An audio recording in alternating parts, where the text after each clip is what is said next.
वासुदेवाय। ओम नमो भगवते वासुदेवाय। नारायणं नमस्कृत्यं नरं चैव नरोत्तमं देवीं सरस्वतीं व्यासं ततो जयमुदीरयत्।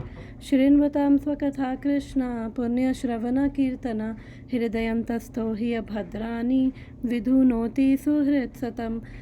नष्टप्रायेषु अभद्रेषु नित्य भागवत सेवया भगवती उत्तम श्लोके भक्तिर्भवति नैष्टिकी।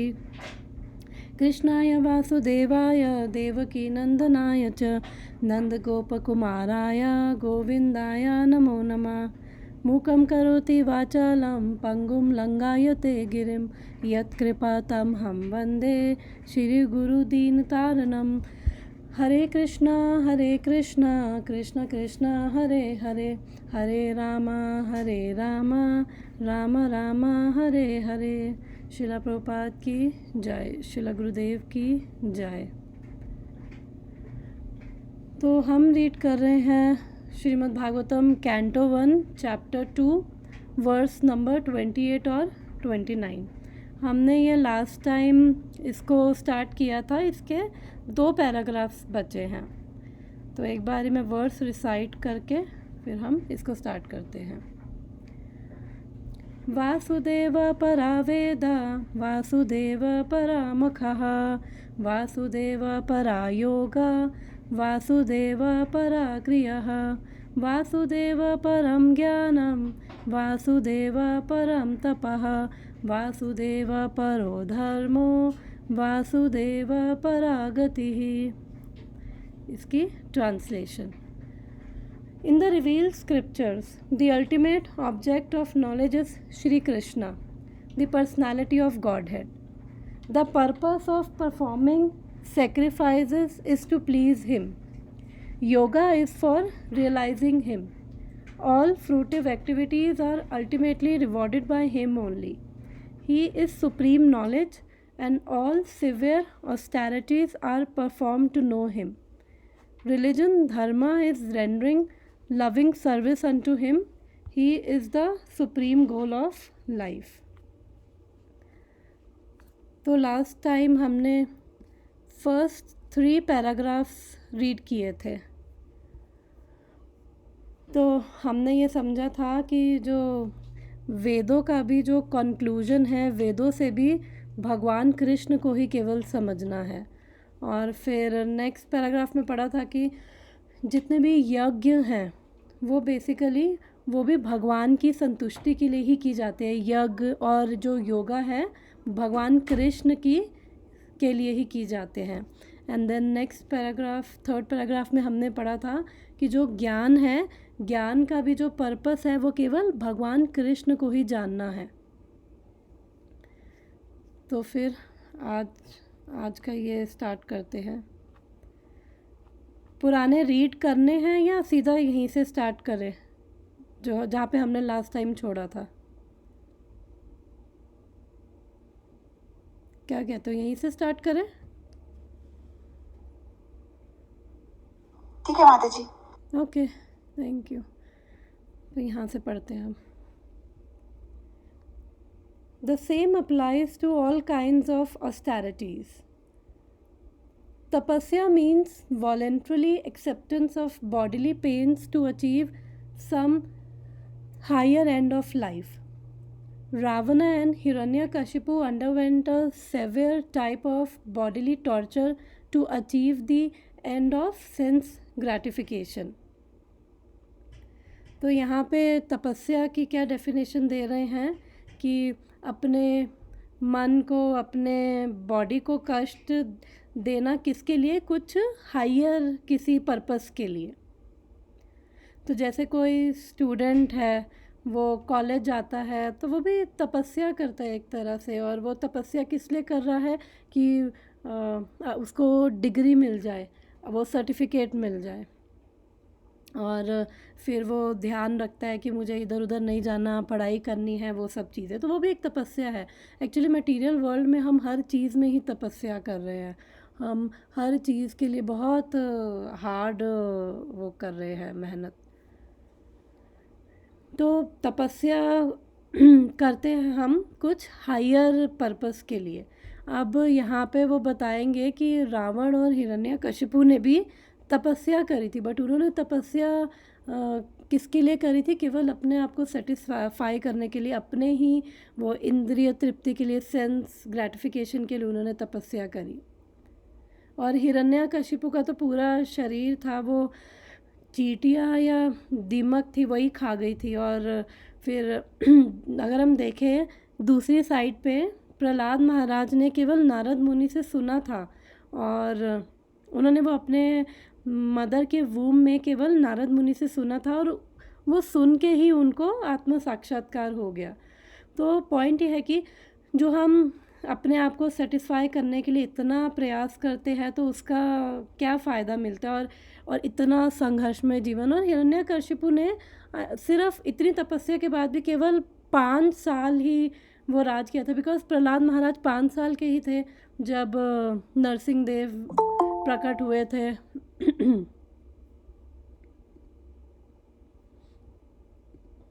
हरे कृष्णा माता जी। तो नरसिंह देव प्रकट हुए थे और उसको मार दिया था।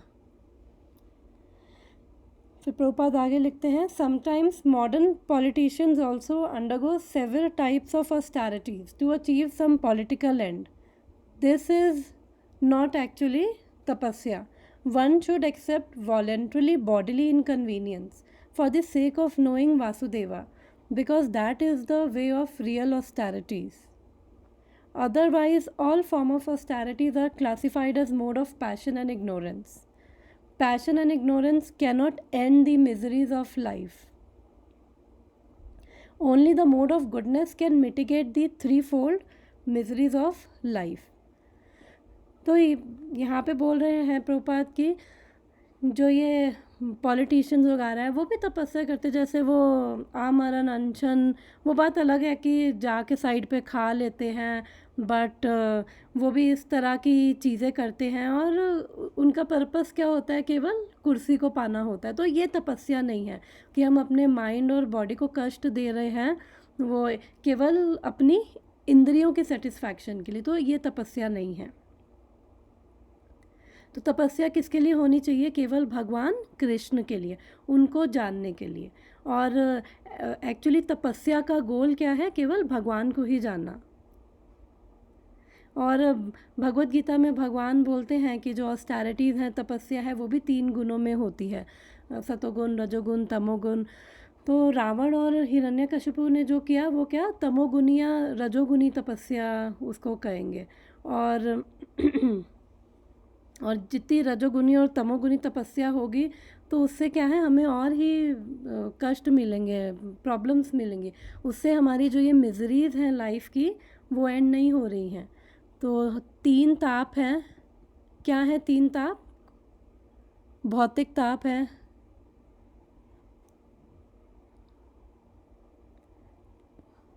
तीन तरह की मिजरीज हैं, आदि, दैविक। यस, कोई कुछ बोल रहा है क्या? मैं बोले वो जो जन्म मृत्यु जरा वो वाला क्या? वो भी है, और साथ में 3 मेन ताप है, आदि भौतिक, आदि दैविक, आध्यात्मिक। तो आध्यात्मिक क्या है? जो अपने ही मन और अपने ही शरीर के द्वारा दी गई हैं, जैसे एंग्जाइटी हो गया, डिप्रेशन हो गया, या फिर बॉडी में कुछ प्रॉब्लम हो गई, बॉडी की वजह से कुछ प्रॉब्लम, बुखार, वो सब क्या है? हमारे ही बॉडी और हमारे ही माइंड की वजह से हैं ये। और आदि दैविक है, एक सेकेंड,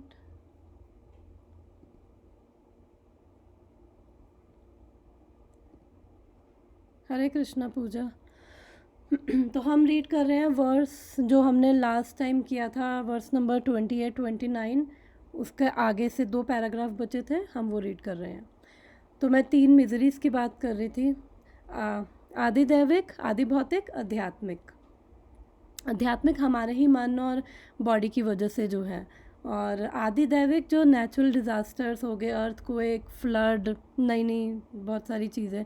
और आदि भौतिक जो दूसरों के द्वारा दूसरे लिविंग एंटिटीज़ के द्वारा जो कष्ट आ रहे हैं, जैसे हमारे दूसरों की वजह से हमें जॉब में प्रॉब्लम्स आ सकती है, कोई फिज़िकली अटैक करे, मच्छर काट गया डेंगू का, तो ये जो दूसरों की वजह से कष्ट आ रहे हैं, तो ये जो 3 तरह के ताप हैं वो कह रहे हैं कि इस तरह की जो तपस्या है, जो रजोगुनी और तमोगुनी तपस्या है, उससे हम कभी नहीं ख़त्म कर सकते। Only the mode of goodness can mitigate the threefold miseries of life.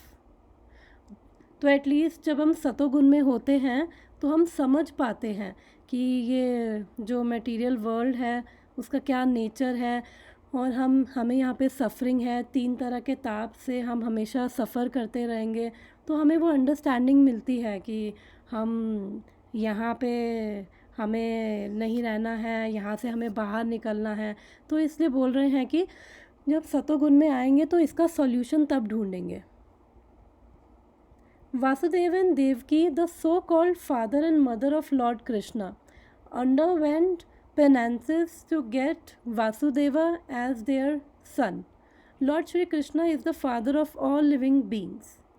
Bhagavad Gita 14.4. Therefore, he is the original living being of all other living beings. He is the original eternal enjoyer among all other enjoyers. Therefore, no one can be his begetting father, as the ignorant may think. Lord Shri Krishna agreed to become the son of Vasudeva and Devaki upon being pleased with their severe austerities. Therefore, if any austerities have to be done, they must be done to achieve the end of knowledge, Vasudeva. तो यहाँ पे फिर प्रभुपाद यही बोल रहे हैं कि जो तपस्या है हमें किस लिए करनी है, जैसे वसुदेव जी और देवकी माता ने करी थी, वो भगवान कृष्ण को पाने के लिए उन्होंने पुत्र रूप में उन्होंने वो तपस्या करी थी। और भगवान भी बोलते हैं कि भोक्ताराम या तपसाम सर्वलोका महेश्वराम, कि मैं ही परम भोक्ता हूँ और सब यज्ञ और तपस्या है मेरे लिए ही होनी चाहिए, मेरे लिए ही करनी है। और फिर भगवान जब उन्होंने तपस्या करी वसुदेव जी ने और देवकी माता ने, तो भगवान उससे प्रसन्न भी हुए और फिर जो भगवान उनके पुत्र के रूप में भी प्रकट हुए। तो और फिर भगवान ने उनको उनके पिछले जन्म का भी बताया कि आप पृश्नी और सुतापा थे और हज़ारों साल तपस्या करी। और तो हम यहाँ से देख सकते हैं कि बिना तपस्या किए हमें भगवान नहीं मिलेंगे, बिकॉज़ हम जो साधना भक्ति कर रहे हैं वो भी एक तरह से हम तपस्या ही कर रहे हैं। हम अपना टाइम इन्वेस्ट करते हैं उसके अंदर, हम जो भक्त होते हैं 4 रेगुलेटिव प्रिंसिपल्स फॉलो करते हैं, और वो भी एक तरह से तपस्या है माइंड की, बॉडी की। और तो इस तरह से जब हम तपस्या करते हैं तो फिर भगवान हमारे हृदय में प्रकट होते हैं। Next paragraph. Vasudeva is the original personality of Godhead, Lord Shri Krishna. As explained before, the original personality of Godhead expands himself by innumerable forms. Such expansion of forms is made possible by his various energies. His energies are also multifarious, and his internal energies are superior and external energies inferior in quality. They are explained in Bhagavad Gita 7th chapter 4 to 6 verses as the para and apara prakritis. तो यहाँ पे क्या कह रहे हैं कि जो भगवान कृष्ण है या वासुदेव है वो क्या है, वो ही परम भगवान है, और जो मेन सोर्स हैं वो क्या है, भगवान कृष्ण है। और फिर वो ही आगे अपना विस्तार करते हैं, और भगवान की इनन्यूमरेबल एनर्जीज है, भगवान की अनगिनत शक्तियाँ हैं, अचिंत्य भी कहते हैं उसको, इनकंसीवेबल। हम समझ भी नहीं सकते भगवान की शक्तियों को एक्चुअली। तो वो कैसे समझेंगे जब ये आता है कि हम समझ नहीं सकते, तो कैसे समझेंगे? केवल भगवान की कृपा से ही। जब भगवान अपने बारे में बताते हैं या भगवान के ऐसे कॉन्फिडेंशियल जो एसोसिएट्स हैं वो आके हमें बताते हैं, जैसे जो गोस्वामीज़ हो गए, वो स्वयं भगवान से ही उन्होंने वो भगवान के कॉन्फिडेंशियल एसोसिएट्स हैं, वो मंजरीज़ हैं, हमारे 6 गोस्वामीज़ हैं, मंजरीज़ हैं डिफरेंट डिफरेंट। तो वो उनके पर्सनल एसोसिएट्स हैं।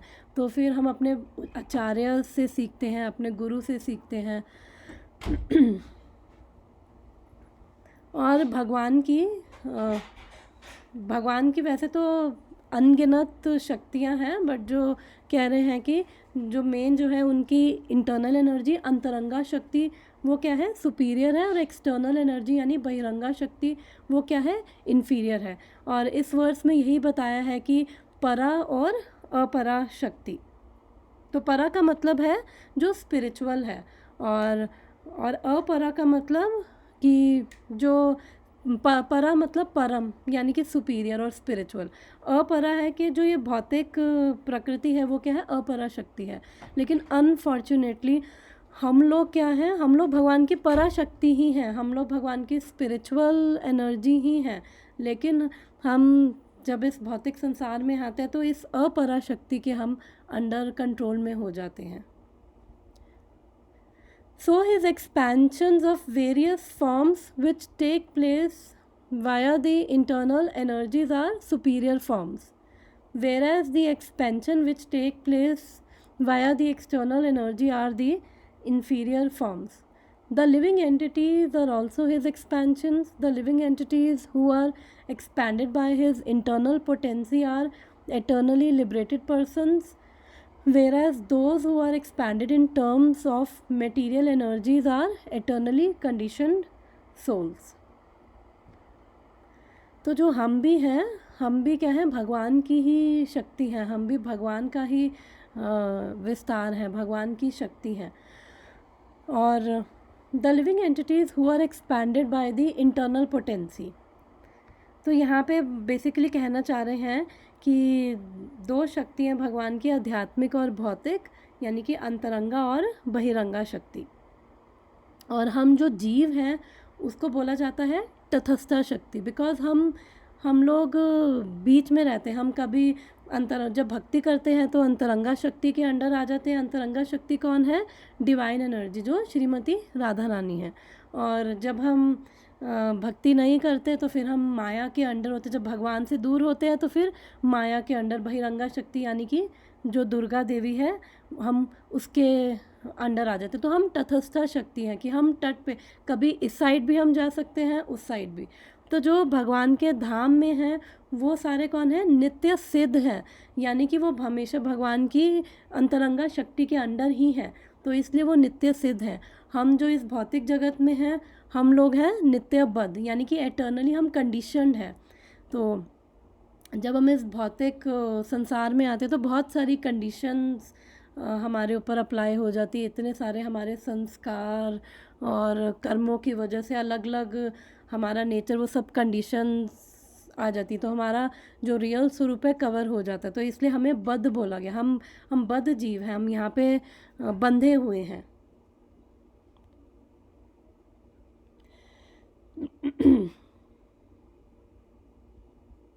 Therefore, all culture of knowledge, austerities, sacrifice and activities should be aimed at changing the quality of influence that is acting upon us. बहुत अच्छी लाइन यहाँ पे प्रभुपाद बोल रहे हैं। तो इसलिए जो भी ज्ञान ले रहे हैं, हम तपस्या कर रहे हैं, हम यज्ञ कर रहे हैं, हम योगा कर रहे हैं, तो अभी हम क्या हैं? भौतिक शक्ति के अंडर हैं। तो अभी हमें उसको चेंज करके आध्यात्मिक शक्ति के अंडर आना है। और हम, जैसे मैंने बताया कि हम बीच में हैं, इसलिए हमें तटस्थता बोला जाता है। तो कभी हम माया के अधीन होते हैं और कभी हम आध्यात्मिक शक्ति के। तो हमें क्या करना है, इन सब चीज़ों से, ज्ञान से, तपस्या से, यज्ञ से, हमें अपने आप को, हमें ये किसके लिए करने हैं, भगवान के लिए। तो जब हमारा पर्पस हमें क्लियर होगा, पता होगा, तो तभी हम ये माया शक्ति का इन्फ्लुएंस चेंज करके तभी हम भगवान की आध्यात्मिक शक्ति के अंडर आ पाएंगे। क्योंकि हम कोई भी कार्य करते हैं तो जो भी हम मटेरियल लेवल पे करते हैं तो उसके ऊपर रजोगुण और तमोगुण का प्रभाव पड़ता है। तो और फिर हम उससे और बंध जाते हैं। तो हमें इससे मुक्त होना है और अपने रियल स्वरूप में स्थित होना है। तो इसलिए जो भी हम कार्य करें, कोई भी एक्टिविटी करें, अपने कर्म कर रहे हैं या कुछ भी कर रहे हैं, तो हमें, हमारा गोल यही होना चाहिए कि हमें इस भौतिक जो शक्ति है उससे निकल के हम आध्यात्मिक भगवान की अंतरंगा शक्ति के अंडर आ जाए।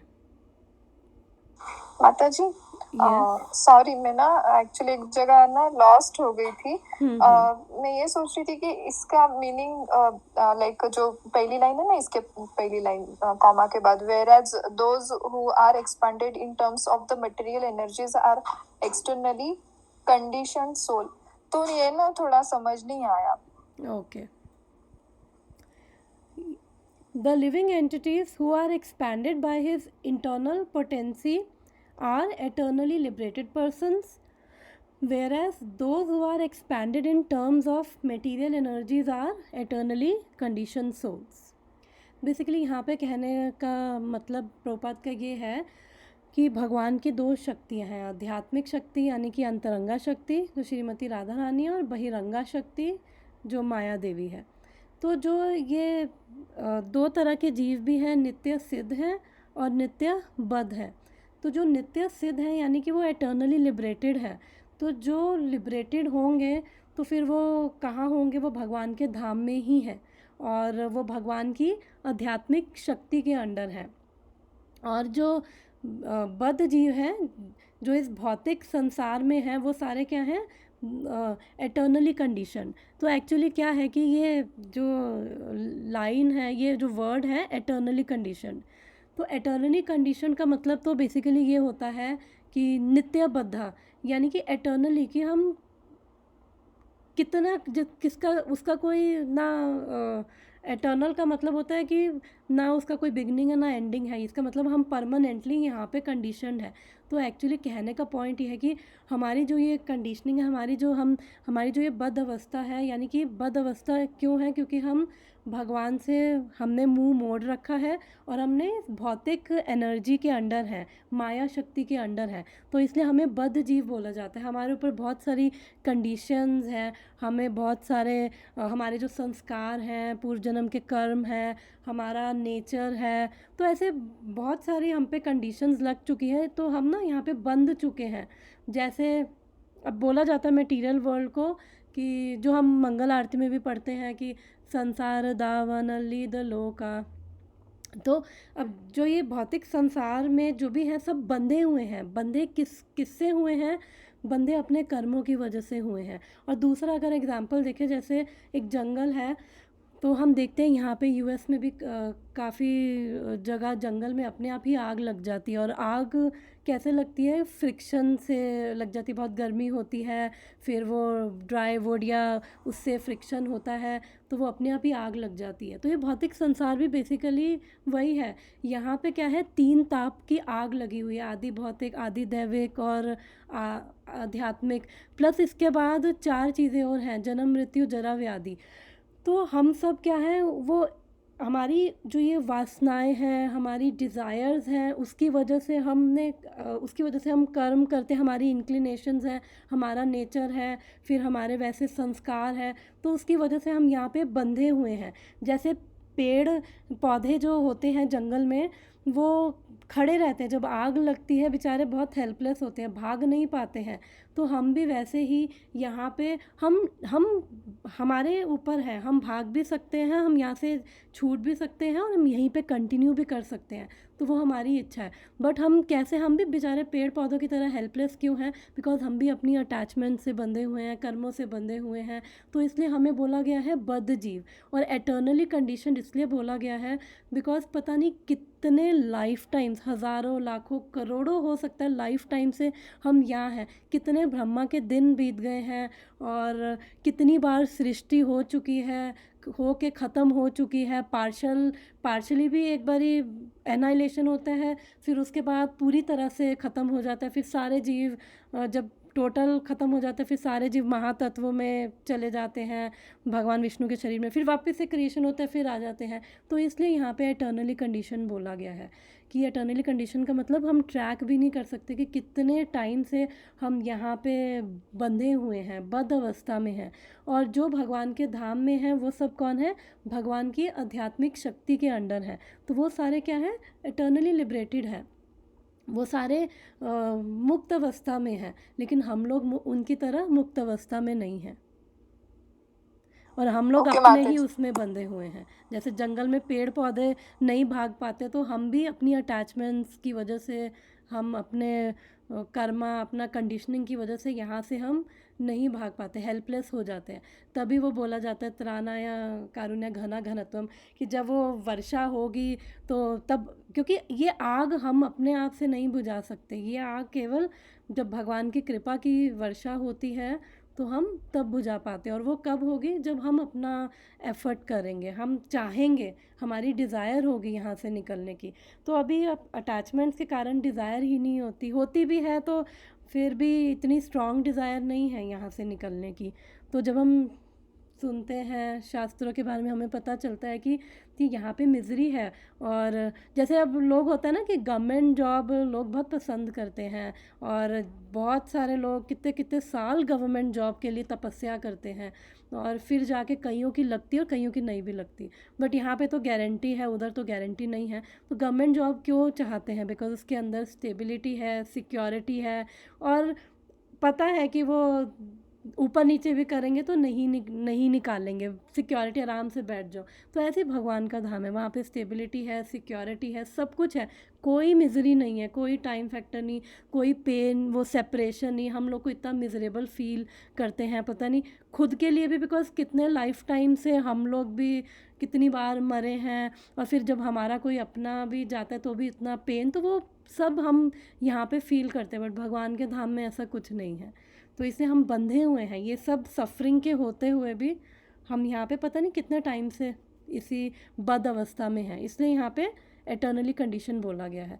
बट एक्चुअली हम भी भगवान के धाम से ही हैं, हम यहाँ पे आए हैं, अपनी मर्ज़ी से आए हैं, तो हम भी मुक्त हो सकते हैं। हम भी वो जैसे जो वहाँ पे भगवान के धाम पे जो मुक्त जीव है, हम भी वही सेम सिचुएशन जब हम रियलाइज़ कर लेंगे तो हम भी मुक्त हो जाएंगे, भगवान के धाम जहाँ से आए हैं वहीं पे वापस चले जाएंगे। माता जी, एक्चुअली ये तो अच्छे से समझ में आया, बट जस्ट एक छोटा सा क्वेरी है कि मतलब हम भी उनकी लाइक इंटरनल एनर्जी से ही एक्सपांड हुए ना? यस यस, क्योंकि भगवान के जो भी विस्तार हो रहे हैं, भगवान की इंटरनल एनर्जी की ही मैनिफेस्टेशन है, भगवान की शक्ति के ही मैनिफेस्टेशन है। तो हम भी भगवान की शक्ति ही हैं। कृष्ण कौन है? शक्तिमान है, और हम भी शक्ति हैं, लेकिन हमारे अंदर लिमिटेड वो है, लिमिटेड सी है वो हमारे अंदर कंट्रोल, और लिमिटेड है हम। और लेकिन जो भगवान की जो अंतरंगा शक्ति है, वो भाई वो उनके अंदर जो हमसे ज़्यादा पावर है। जैसे जब देवी देवता भी देखें तो वो भी बंधे ही हुए हैं, वो भी इस मटेरियल वर्ल्ड में बद्ध जीव हैं, वो भी बंधे हुए हैं, लेकिन हमसे बेटर पोजीशन पे हैं। उनके अंदर काफ़ी पावर है हमसे ज़्यादा, वो समझते हैं, कॉन्शियसनेस हमसे बहुत ज़्यादा है, तो वो है। बट वो भी मुक्त नहीं है, क्योंकि जो भौतिक संसार में है वो कोई मुक्त नहीं है। ओके माता जी, अब थैंक यू। अगर हम इसमें भी बात करें, जो भौतिक संसार में कोई मुक्त नहीं है, इसमें भी एक्सेप्शन है कि जैसे हमारे जो आचार्य हैं, तो वो बेसिकली इसलिए आते हैं कि हम लोगों को बता सके। तो वो अपने कर्मों की वजह से नहीं आ रहे। जो ये एलिवेटेड सोल्स है, ये नित्य सिद्ध जी, ये नित्य सिद्ध हैं ये सारे। जैसे हमारे गोस्वामीज हैं, और तो वो सब क्या है, नित्य सिद्ध है। वो अपने कर्मों की वजह से नहीं आ रहे, हम यहाँ पे अपने कर्मों की वजह से बंधे हुए हैं। वो बस अपनी सेवा करने के लिए, हम लोगों को बेसिकली मार्गदर्शन करने के लिए, हमें बताने के लिए कि ये करो, यहाँ से ऐसे निकलो, तो वो इसलिए आ रहे हैं। बाकी सब लोग जो हैं वो सब इस संसार में बंधे हुए हैं, अपने कर्मों की वजह से आ रहे हैं। Okay. In Bhagavad Gita, it is said that those who are Mahatmas, or those whose minds have been so broadened as to be engaged in the service of Lord Krishna, are under the influence of the internal potency. And the effect is that such broad-minded living entities are constantly engaged in the service of Lord without deviation. तो यहाँ पे बोल रहे हैं कि जो महात्मा हैं वो भगवान की अंतरंगा शक्ति के अंडर रहते हैं। और अभी हम सब महात्मा नहीं हैं, बिकॉज़ अभी माया के अंडर रहते हैं। और महात्मा बेसिकली कौन है, तो भगवद गीता में एक वर्स आता है, महात्मानस्तु मां पार्थ देवीं प्रकृति आश्रितः। और फिर कि वो क्या है, देवीं प्रकृति के आश्रय में है। वो देवीं प्रकृति यानी भगवान की जो ये अंतरंगा शक्ति है, डिवाइन एनर्जी है, वो उनकी प्रोटेक्शन में है। और फिर वो क्या है, भजन्ते अनन्या मनसो ज्ञात्वा भूतादिन अव्ययम। और वो पूरी तरह से भगवान की ही भक्ति में पूरी तरह से लगे हुए हैं। अनन्या मनसो यानी कि वो उनको और कोई डिज़ायर नहीं है, वो पूरी तरह से भक्ति में लगे, और उनको ज्ञात है, ये उनको पता है कि भगवान कौन है, और वो समझते हैं। और फिर एक जगह और आता है कि महात्मा जो होते हैं उनकी कैसी वो कैसे देखते हैं, वो मतलब उनकी कैसी सबको देखने का नज़रिया होता है, पंडिता समादर्शिना, कि वो सबको समान दृष्टि से देखते हैं। बिकॉज़ समान दृष्टि से देखने का मतलब कि वो आउटर कवरिंग नहीं देख रहे हैं, वो हम अंदर की वो आत्मा को देख पा रहे हैं कि हर एक के अंदर भगवान भी हैं, वो आत्मा है, वो उस आत्मा को देख पाते हैं, इसलिए वो सबको समान दृष्टि से देखते हैं। तो अगर कोई कुछ ऊपर नीचे भी करता है तो वो समझते हैं कि ये इसकी आउटर कवरिंग है, उसकी वजह से ये कर रहा है, बट इस वजह से वो सबके साथ उनका कोई एनिमी नहीं होता।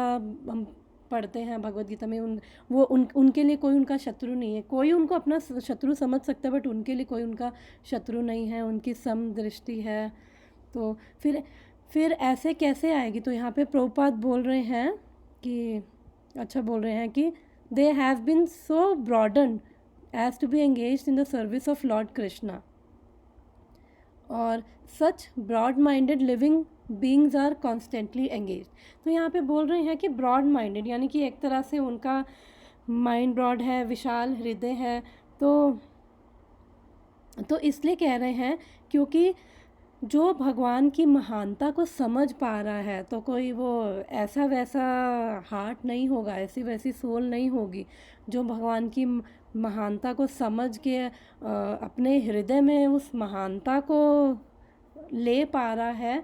तो वो क्या है, महानता को, इसका मतलब वो समझ पा रहा है कि एक्चुअली में भगवान कौन है, वो तत्व को समझ पा रहा है, भगवान कौन है, मैं कौन हूँ, और मेरा संबंध एक्चुअली किससे है। तो वो इस चीज़ को पूरी तरह से समझ पा रहा है, और उनकी ग्लोरीज, उनकी महानता समझ पा रहा है, और उनका प्रेम अपने हृदय में फील कर रहा है। तभी प्रभुपाद यहाँ पे लिख रहे हैं कि वो ब्रॉड माइंडेड है।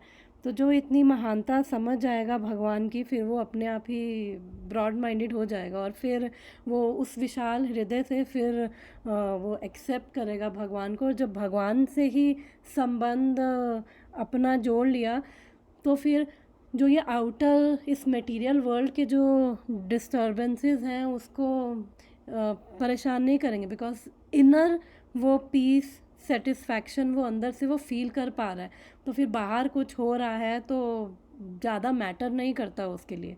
तो हम भी देखते हैं कि हम लोग एक्चुअली अंदर से इनर अगर हमें देखा जाए तो हम लोग ब्रोकन हैं और हम लोग पीसफुल नहीं होते, रेस्टलेस नहीं होते, तो फिर बाहर हमारे बिहेवियर में भी फिर वही आता है। तो जो ऐसी सोल्स हैं जो ये समझ पा रहे हैं, फिर उनका जो हृदय भी इतना विशाल है और फिर अंदर से पीसफुल है, काम है, हैप्पी हैं, ब्लिसफुल हैं, सेटिस्फाइड है, किसी के ऊपर डिपेंडेंट नहीं है अपनी नीड्स के लिए उनकी जो नीड्स हैं वो किसी और पे डिपेंडेंट नहीं है। तो फिर ऐसी जो सोल्स हैं फिर वो बाहर से कोई कुछ भी करता रहे उनको फ़र्क नहीं पड़ता है, बिकॉज़ उनको किसी से कुछ लेना नहीं है, कुछ एक्सपेक्टेशन नहीं है, कोई आशा नहीं है। तो फिर कोई गुस्सा नहीं, कोई कुछ नहीं, और हृदय भी उनका शुद्ध है क्योंकि वो भगवान की महानता को, भगवान की ग्लोरीज़ को वो समझ पा रहे हैं। तो इसलिए वो ब्रॉड माइंडेड है। तो फिर जब ऐसा समझेंगे तो फिर जहाँ से हमें वो ब्लिस फील होगा, जहाँ से हमारा जो ये अंदर हृदय का वैक्यूम अगर हमारा भर जाएगा तो फिर हम बाहर से हमें फ़र्क नहीं पड़ेगा ज़्यादा। तो अभी हमें बाहर से इसलिए फ़र्क पड़ता है क्योंकि अंदर से जो हृदय है वो शांत नहीं है, सेटिस्फाइड नहीं है, हम अपनी नीड्स के लिए दूसरों पे डिपेंडेंट है।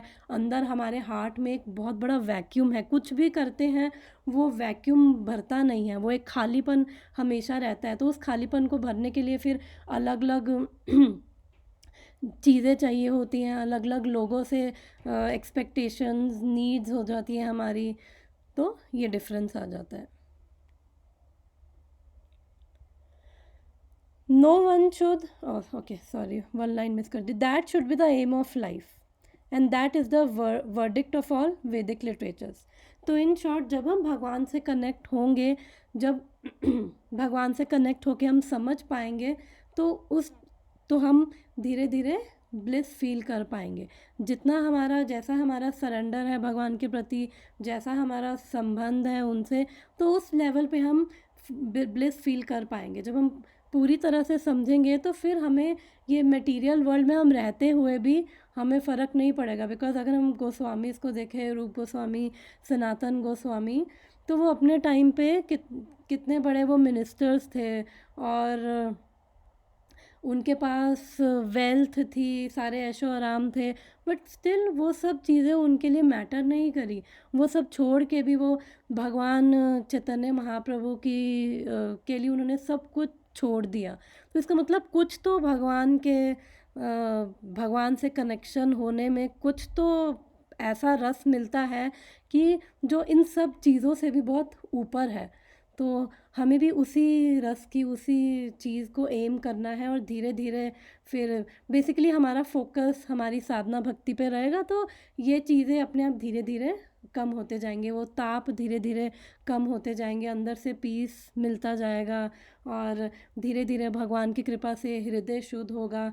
तो फिर हम समझ भी पाएंगे और फिर भगवान जब हम समझ जाएंगे तो एक्चुअली में ये वर्स यही बता रहा है क्योंकि जो भक्त है उनके लिए इजी है। हम ये वर्स पढ़ रहे हैं कि भगवान कृष्ण ही वेदों का कंक्लूजन वही है, उन्हीं को समझना है, तपस्या से भी उनको समझना है, योगा से भी उनको समझना है। हमारे लिए पढ़ के इजी है, हमें पढ़ के नहीं हमारे हार्ट में वो फील होता अच्छा ऐसा क्यों। और फिर हमने जब कमेंट्रीज भी पढ़ते हैं, हमने विश्वनाथ चक्रवर्ती ठाकुर की भी कमेंट्री पढ़ी तो उन्होंने भी काफ़ी रेफरेंसेस दिए, तो हम लोग के लिए ईजी है।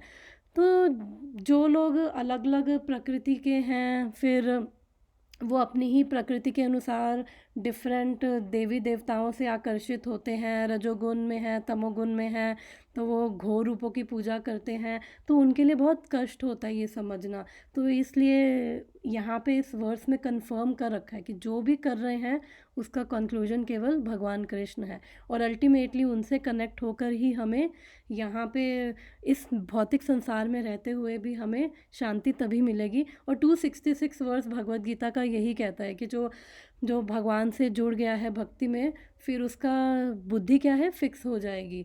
और जब बुद्धि फिक्स होगी तो उसका क्या है, माइंड स्टेडी हो जाएगा। जब माइंड स्टेडी होगा तो उसको शांति मिलेगी। और बिना शांति के हैप्पीनेस कहाँ से आएगी। तो 266 वर्स भी यही कंक्लूड कर रहा है कि भगवान कृष्ण से कनेक्ट हुए बिना हमें वो हैप्पीनेस और पीस जो भी हम चीज़ कर रहे हैं, हमारा एम होता है केवल अपने आप को हैप्पी करना। तो अंडरनीथ हर चीज़ के पीछे यही है हमारा एम, अपने आप को हैप्पी करना, सेटिस्फाई करना। तो वो भगवान से जुड़े बिना मुश्किल है, मुश्किल नहीं, नामुमकिन है। No one should bother himself with fruitive activities or dry speculation about transcendental knowledge. Everyone should at once engage himself in the transcendental loving service of Lord. Nor should one worship different demigods who work as different hands of the Lord for creation, maintenance and destruction of material world. There are innumerable powerful demigods who look over external management of material world. They are all different assisting hands of Lord Vasudeva. Even Lord Shiva and Lord Brahma are included in the list of demigods. But Lord Vishnu or Vasudeva is always transcendentally situated. Okay, even though he accepts the quality of goodness of material world, he is still transcendental to all the material modes. तो यहाँ पे यही बोल रहे हैं, Prabhupada clear कर रहे हैं। और इवन 7th चैप्टर में भी हम पढ़ते हैं कि जितने भी देवी देवता हैं वो सब भगवान के क्या हैं, भगवान की ही शक्ति के अंडर, वो निर्देश के अनुसार वो अपना अपना सेवा कर रहे हैं। वो एक तरह से भगवान के ही वो डिफरेंट, वो बोला है यहाँ पे प्रभुपाद ने कि nor should one worship different demigods who work as different hands of Lord for creation, maintenance and destruction. तो एक तरह से भगवान के ही डिफरेंट लिम्स है। और हम 3rd चैप्टर में भी हमने पढ़ा था, जो देवी देवता हैं भगवान उनको एम्पावर करते हैं, वो डिफरेंट डिपार्टमेंट हेड्स हैं और वो भगवान कृष्ण के निर्देश के अनुसार ही वो ये सब क्रिएशन, मेंटेनेंस, डिस्ट्रक्शन, उन्हें अपनी अलग अलग ड्यूटीज़ ले रखी हैं। जैसे हमारे भी फाइनेंस मिनिस्टर अलग होता है, हेल्थ मिनिस्टर अलग होता है, एजुकेशन मिनिस्टर अलग होगा, स्पोर्ट्स मिनिस्टर अलग होगा, बट एक प्राइम मिनिस्टर एक ही होता है। तो वो सारे उसके अंडर ही वो अपना डिफरेंट डिपार्टमेंट संभालते हैं। तो ऐसे ही यहाँ पे देवी देवता भी हैं, वो भी भगवान के ही अंश हैं, भगवान की ही शक्ति हैं और इवन वो भी मुक्त नहीं हैं। तो जो खुद मुक्त नहीं है वो हमें भी मुक्त नहीं कर सकता। तो इसलिए हम ये सेक्शन 23 से 29, ये लास्ट वर्स है इस सेक्शन का, इसलिए हम पढ़ रहे हैं कि किसकी भक्ति करनी चाहिए। तो विष्णु की भक्ति श्रेष्ठ है, और विष्णु या भगवान कृष्ण एक ही बात है, तो उनकी भक्ति श्रेष्ठ है। एटलीस्ट वो भक्ति करके हम सतोगुण में आएंगे और फिर सतोगुण से हम शुद्ध सतोगुण में हम जाएंगे, क्योंकि जो भगवान विष्णु है वो गुणातीत है। वो इस सतोगुण, रजोगुण, तमोगुण से भगवान जो है प्रभावित नहीं होते हैं। तो जब हम भी उनकी भक्ति करेंगे तो हम भी उनकी तरह मुक्त हो जाएंगे, वही मुक्त कर सकते हैं। माता जी, सॉरी ये ना थोड़ा डिस्ट्रैक्शन वाला क्वेश्चन हो जाएगा, बट मतलब यहाँ पर जो दिखता है प्रभुपाद की लॉर्ड शिवा डेमीगॉड है, बट हमने जो शंभु तत्व जो आप बोल रहे थे कि मतलब 2 तत्व जो है और ब्रह्मा जी तो मतलब लिविंग एंटिटी है, 3 तत्व हैं, विष्णु तत्व है, तो जितने भी भगवान के विस्तार हैं वो सारे विष्णु तत्व में आते, वो सारे के सारे भगवान हैं और इंडिपेंडेंट है अपने आप में। दूसरा है जीव तत्व जो हम लोग हैं और देवी देवता भी हैं, और तीसरा है शंभु जो शिव जी हैं। तो ओके, तो फिर यहाँ पर डेमीगॉड्स कैसे बोला है उनको? क्योंकि मतलब देखा जाए तो भगवान शिव को भी महादेव बोला जाता है, महादेव यानी कि सभी देवों के देव। तो वो भी एक्चुअली उनका जो उनका भी पर्पस क्या है, वो भी एक्चुअली में देखा जाए तो वो ना तो विष्णु तत्व है ना वो जीव तत्व है। तो वो जीव तत्व से ऊपर है, लेकिन विष्णु तत्व भी नहीं है, लेकिन नेक्स्ट टू हम कह सकते हैं कि भगवत तत्व ही हैं वो जो शिव जी हैं। और तो हम इसको ऐसे समझ सकते हैं क्योंकि वो भी अल्टीमेटली जो भी सारे देवी देवता हैं, अल्टीमेटली उन सब में जो उनके जो मोस्ट पावरफुल और कंट्रोलर हैं वो कौन है, वो शिव जी ही हैं। और तभी उनको महादेव भी बोला जाता है। और प्रभुपाद अलग अलग जगह पे ये लिखते हैं कि वो भी इन्हीं देवी देवताओं की कैटेगरी में आते हैं। बट यस, तो यहाँ पे कंटेक्स्ट के यहाँ के हिसाब से, बिकॉज अल्टीमेटली यहाँ पे जो बात कर रहे हैं वो बात कर रहे हैं कि किसकी भक्ति श्रेष्ठ है, और इस वर्ष में हम बात कर रहे हैं कि सब वेदों का जो कंक्लूजन है अल्टीमेटली वो भगवान कृष्ण है। तो इसलिए काफ़ी जगह पे प्रभुपाद उनको डेमीगॉड लिखते हैं शिव जी को। तो एक तरह से हैं भी वो, क्योंकि वो सब देवों के श्रेष्ठ हैं, सबसे श्रेष्ठ हैं, और उनको इसलिए महादेव भी बोला जाता है। तो इसलिए उस वे में वो उनकी कैटेगरी में आ जाते हैं। और दूसरे वे में एक्चुअली बड़ा कॉम्प्लिकेटेड है शिव जी का तत्व। तो एक्चुअली शिव जी की कृपा से ही विष्णु की कृपा भी मिलती है, भगवान की कृपा भी मिलती है। तो यहाँ पे जो पॉइंट प्रभुपाद का ये है कि हमें किसी के भी, अगर हमें मुक्त होना है, हमें शुद्ध भक्ति करनी है, तो प्रभुपाद यहाँ पे कहना चाह रहे हैं कि हमें केवल भगवान विष्णु की ही भक्ति करनी है, भगवान कृष्ण की ही भक्ति करनी है। पॉइंट वो ये कह रहे हैं, और बाकी अच्छा, ओके। पॉइंट उनका ये है, एसेंस यहाँ पे ये है। तो काफ़ी जगह पे वो ये लिखते हैं। यस, ये है, कॉम्प्लिकेटेड है, और उतना मेरे में भी क्वालिफिकेशन नहीं है कि मैं शिव जी के बारे में कुछ बोलूं। बट स्टिल हमें मतलब इवन वृंदावन को भी हम जब जाते हैं तो चारों साइड से शिव जी जो हैं वो प्रोटेक्ट करते हैं वृंदावन धाम में, और उनकी कृपा के बिना कोई एंटर नहीं कर सकता। तो एक तरह से हमें, अगर हम शिव जी के पास भी जाएं तो अगर हम उनसे यही प्रार्थना करते हैं, और हम ये देखते हैं कि ये भी हमारे भगवान जो कृष्ण हैं वही इनके सोर्स हैं एक्चुअली, और हम वो देख के अगर हम उनसे जाते हैं, हमसे हम प्रार्थना करते हैं कि जिस तरह से वो राम भक्ति कृष्ण भक्ति में लीन है, वो हमें भी वैसी भक्ति दे, तो शिव जी बहुत प्रसन्न होते हैं। क्योंकि उन्होंने रामायण में आता है कि कौन था, काकभूषणी जो था वो बहुत बड़ा शिव भक्त था, और वो लेकिन राम जी को, श्री रामचंद्र जी को वो डिसरिस्पेक्ट करता था।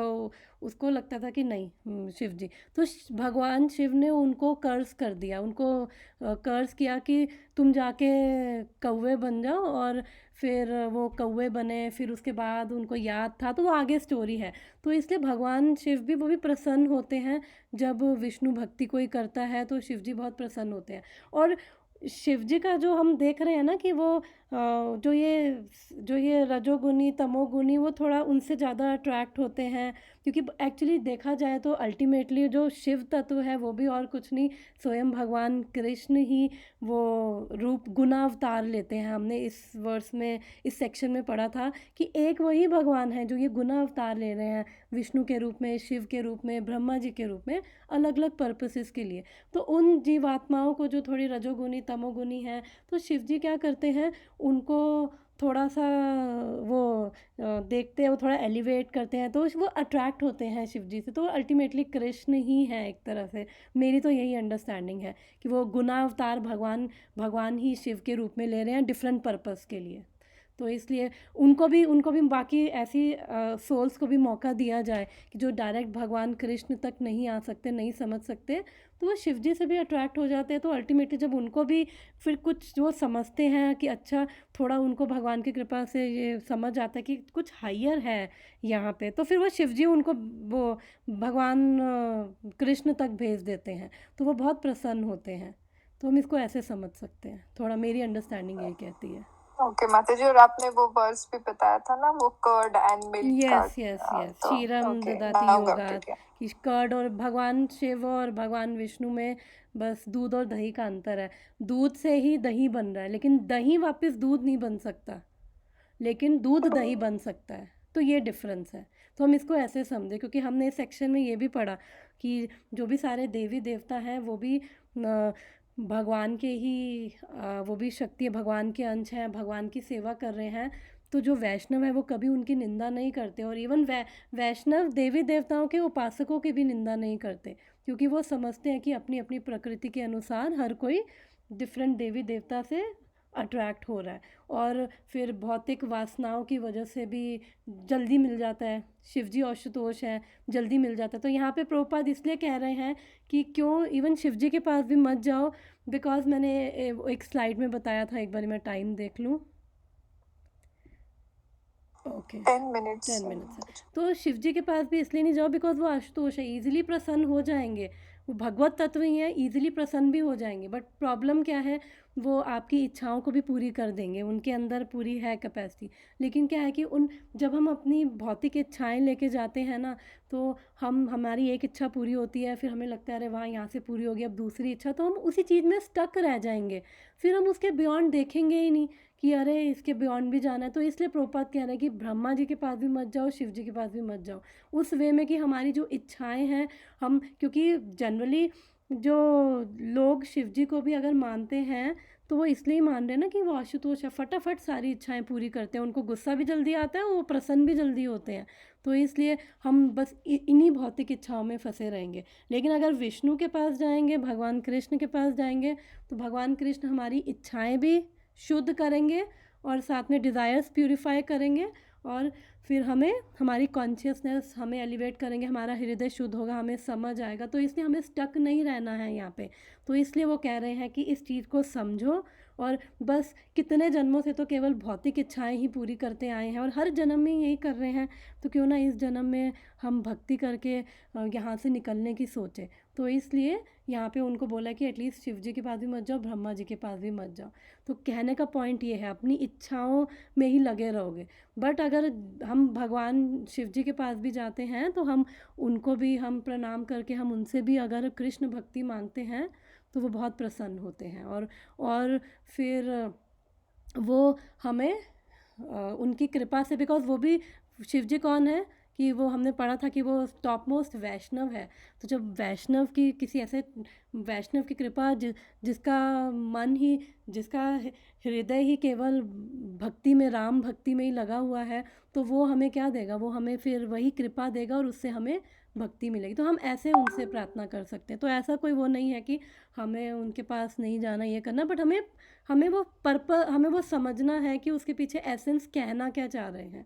कि अगर आपको भक्ति करनी है तो फिर आप केवल कृष्ण के पास जाओ, चाहे आपके पास इच्छा हो चाहे आपके पास ना हो, कामा सर्व कामा वा। और अगर मोक्ष की भी इच्छा है तो भी आप भगवान विष्णु की ही आप भक्ति करो। तो आपकी इच्छा है, भौतिक इच्छाएं भी है तो भी वहाँ जाओ, भौतिक इच्छाएं नहीं भी है तो भी आप वही करो, तो वो अपने आप आपको शुद्ध कर देंगे। जैसे उन्होंने ध्रुव महाराज को भगवान ने किया था। ध्रुव महाराज कोई भगवान की भक्ति ये इसलिए नहीं गए थे कि मुझे भगवान की भक्ति करनी है, वो उनकी मटेरियल इच्छा थी, वो अपनी भौतिक इच्छा, और इतनी उनको अंदर बर्निंग डिज़ायर थी कि मुझे ये चाहिए ही चाहिए। इवन नारद मुनि ने उनको समझाया, अरे इतना इंसल्टेड मत फील करो। तो उन्होंने नारद मुनि को साफ कहा कि मतलब मैं एक्सेप्ट कर रहा हूँ कि जो आप बोल रहे हो कि वो सही है, बट मेरा भी वो लेवल नहीं है, ये इतना हाई लेवल नहीं है कि मैं इतनी high level instruction समझूं।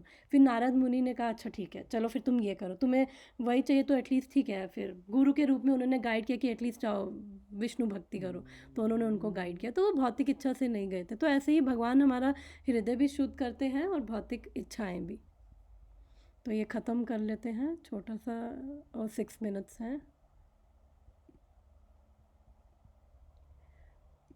The following example will clear that matter more explicitly. In the prison house, there are prisoners and managers of prison house. Both managers and the prisoners are bound by the laws of king. But even though the king sometimes comes in the prison, he is not bound by the laws of prison house. The king is therefore always transcendental to the laws of the prison house, as the Lord is always transcendental to the laws of material world. तो यहाँ पे वो example को elaborate कर रहे हैं कि यहाँ पे वो जेल का एग्ज़ाम्पल दिया है कि जो जेल में एक तो कैदी भी होता है जो जेल में बंद है, और फिर जेल के सुपरिटेंडेंट भी होंगे, जो जेल के मैनेजर भी होंगे, जो उन कैदियों को देख रहे हैं। तो एक तरह से जो जेल में बंद कैदी हैं वो हम लोग जीव हैं, बद्ध जीव। जो यहाँ पे जेल में रह के मैनेज कर रहे हैं, फिर उनको हम कह सकते हैं कि वो देवी देवता हैं, थोड़ा सा हमसे वो बेटर हैं, तो इसलिए उनको सेवा दे दी गई है कि जो ये सब ये जो ये कैदी हैं उनको उनका ध्यान रखो। बट अल्टीमेटली जो कैदी हैं उनको तो पूरे रूल्स रेगुलेशन फॉलो करने पड़ते हैं। इवन जो जेल का सुपरिटेंडेंट है उस पर थोड़े कम लेवल के, लेकिन उसको भी कि प्रॉपर टाइम पे उसको भी आना जाना, ये सब देखना कि कोई यहाँ से भागे ना, उसको भी प्रॉपर वो सेवा, उसको भी प्रॉपर रूल्स एंड रेगुलेशन उसको भी proper rules and regulations follow करने पड़ रहे हैं। लेकिन जो राजा है, रूल्स कौन बना रहा है? राजा बना रहा है। तो अगर राजा जेल में आता है तो इसका मतलब वो कैदी नहीं है। राजा अपनी मर्जी से कभी भी जेल में आ सकता है, और वो चेक करता है कि ये सब ठीक चल रहा है। और फिर अगर वो देखता है कि कोई कैदी सही है, तो चाहे उसने कितना भी बड़ा क्राइम कर रखा हो, अगर राजा उसे बोल दे इसे जेल से बाहर निकालो, तो किसी की हिम्मत नहीं है कि वो उस कैदी को जेल में रखा जाए। ऐसे ही भगवान है, भगवान राजा हैं, तो उन्होंने जो ये लॉज बना रखे हैं ये सब हम सब के लिए हैं। तो भगवान इन लॉज से बाउंड नहीं है। तो भगवान राजा है, अपनी मर्ज़ी से वो आते हैं। जो मैंने एग्जांपल दिया था कि स्विमिंग पूल में आके भी ना भीगना, तो भगवान आते हैं इस स्विमिंग पूल में, फिर भी वो गीले नहीं होते हैं। तो वो भगवान है, वो उनके लिए कुछ भी संभव है। लेकिन हम लोग बिकॉज इस जेल में हैं, तो हमें रूल्स एंड रेगुलेशंस फॉलो करने हैं ताकि हम ढंग से, और जब कोई थोड़ा सा ढंग से रूल्स एंड रेगुलेशन फॉलो करता है तो उसको फिर थोड़ी उसकी सज़ा कम कर दी जाती है कि नहीं, अभी इसका जेल का पर्पस है कि सुधारना, बेसिकली व्यवहार सुधरे, ट्रांसफॉर्मेशन। तो जब किसी का ट्रांसफॉर्मेशन हो जाएगा तो फिर जेल उसके लिए नहीं है, फिर उसको मुक्त कर दिया जाएगा। तो हम भी यहाँ पे जेल में हैं, देवी देवता भी जेल में हैं, हमसे बेटर पोजीशन में हैं। और भगवान शिव जो है वो भी भगवान कृष्ण ही हैं, बस वही उनके गुना अवतार हैं। तो इसलिए अगर हम उनके गुना अवतार के पास ना जाके, अगर हमें यहाँ से निकलना है तो हम सीधा भगवान डायरेक्ट उनके पास ही चले जाए ना, हम इधर उधर क्यों जाए। तो जब हमें पता है कि इस रस्सी को पकड़ के ही हमें निकलना है, तो फिर इतनी सारी रस्सियाँ हैं, बहुत सारी रस्सियाँ हैं, तो हम क्यों इतनी सारी रस्सियों में अलग पकड़ के अपना टाइम वेस्ट करें। हम सीधा एक विष्णु भक्ति की रस्सी पकड़े और वही हमें खींच लेगी, हमें बस उसी को ही पकड़ना है। तो इस वर्स का यही कंक्लूजन है कि जितनी भी तपस्या हम कर रहे हैं, जितने भी यज्ञ कर रहे हैं, जितनी भी वो ज्ञान ले रहे हैं, वो ये वर्स अब कंक्लूड कर दिया उस सेक्शन को 23 से 29। तो नेक्स्ट वर्स से अब नेक्स्ट सेक्शन स्टार्ट होगा, उसमें क्वेश्चन नंबर 4 का आंसर होगा। तो अगर लास्ट 2-3 मिनट में 2 मिनट्स में किसी को कुछ ऐड करना है या कुछ डिस्कशन है। माता जी, मेरा एक क्वेश्चन है, छोटा सा, पता नहीं होगा कि नहीं। Okay. सुन ना, वो प्रभु जी का सुन रही थी पाठ, उसमें ना वो भगवतन का सुना रहे थे, तो वो बोल रहे थे कि जैसे कितने सारे भगवान के रूप है, तो उसमें से व्यासदेव भी भगवान का ही अंश है, मतलब Yes, भगवान yes. ही है, शक्तावेश अवतार है उनके। भगवान के 6 कैटेगरी के अवतार होते हैं, और वैसे तो असंख्य अवतार हैं, बट 6 समझने के लिए 6 कैटेगरी में, तो उनके शक्तावेश अवतार हैं भगवान के। यस। हाँ, सुनो ना, तो मेरा क्वेश्चन ये है, अचानक से आया कि जैसे जब सुखदेव जी और व्यासदेव जी जा रहे थे, तो लेडीज वो आ रही थी, राइट? तो फिर सुखदेव जी को देख के तो कुछ नहीं कहा, बट व्यासदेव भी तो भगवान का ही रूप है, राइट? तो फिर उनको देख बहुत के अच्छा क्वेश्चन है। इसको अब आ रहा है कि call will and in under a minute, तो ये मेरे को याद रखना, व्हाट्सएप कर देना। तो मैं नेक्स्ट टाइम हम इसको डिस्कस करके फिर नेक्स्ट स्टार्ट कर लेंगे, ठीक है? अभी तो कॉल कट जाएगी, ठीक है? हाँ, sure. Thank you so much माता जी। तो thank you so much everyone for joining. तो कॉल कटने वाली है। हरे कृष्णा एवरीवन। थैंक यू माता जी। हरे कृष्णा। हरे कृष्णा।